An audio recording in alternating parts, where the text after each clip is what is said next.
घोड़ों की चाल धीमी कर दी थी, किसी से आगे निकल गया तो अब आपसे ढीली छोड़ दो। जो महाराज सूत, अब तो ये इंद्र और सूर्य के घोड़ों को भी मात दे रहा है। आप पुरुवंश के भूषण हैं। यदि आश्रम में रहने वालों का ये रूप है जो रनिवासों में भी दुर्लभ है, तो समझ लो वन लताओं ने उद्यान की लताओं को मात दे दी।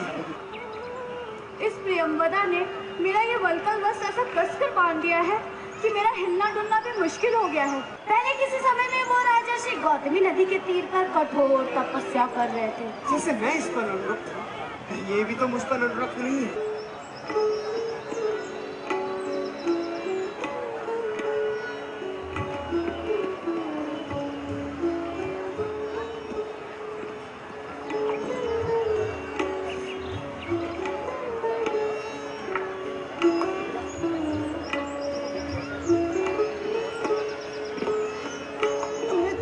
मुझे लगता है कि तुम्हारा मन उस मुनि कन्या पर फिसल गया है। औरों का मन निषिद्ध वस्तुओं पर नहीं फिसलता मित्र। हृदय, ये क्या हुआ? इन्हें देखकर तपोवन के अयोगी कैसा प्रेम भाव उत्पन्न हो रहा है। जब से मैंने तपोवन के रक्षक उन तपस्वी के दर्शन किए हैं, तभी से उनके प्रेम में मेरी ये दशा हो गई है। सुंदरी, कामदेव तो तुम्हें केवल तपाता है, मुझे तो जला ही डालता है।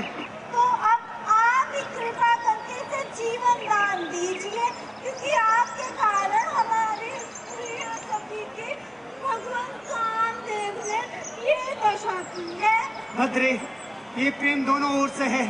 आपने मुझ पर अनुग्रह किया है। अनुप्रिया, हाँ, वो हिरण्य बच्चा देख लो कैसा हमारी उदास दृष्टि से देख रहा है। बेचारा अपनी माँ से बिछड़ गया।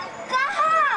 नहीं दिख रहा। कहाँ? वो देख ना, चलो तो उसकी माँ से मिलाएं। चलो।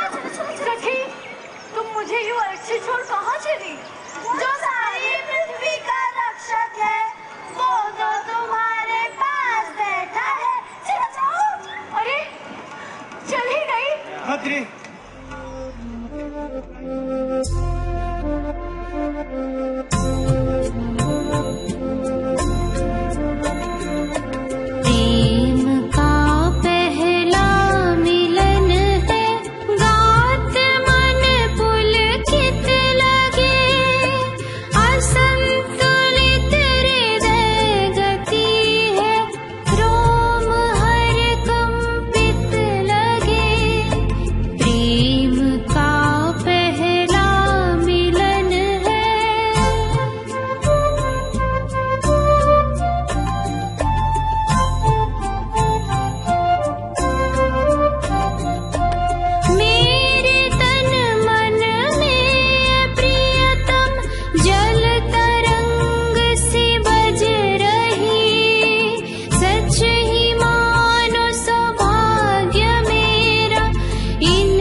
तुम्हारे पथ का अनुगामी हुआ।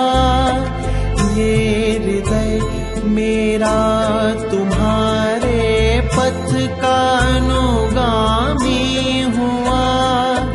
प्रिय तुम्हारे ही वरण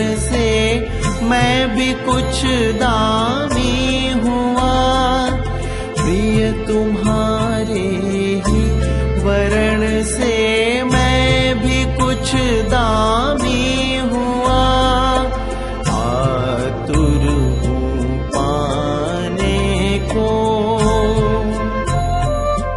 आतुर हूँ पाने को, पागल कामी हुआ। प्रणय तू स्वीकार कर तो सब दिशा हर्षित लगे। प्रणय तू स्वीकार कर तो सब दिशा हर्षित लगे।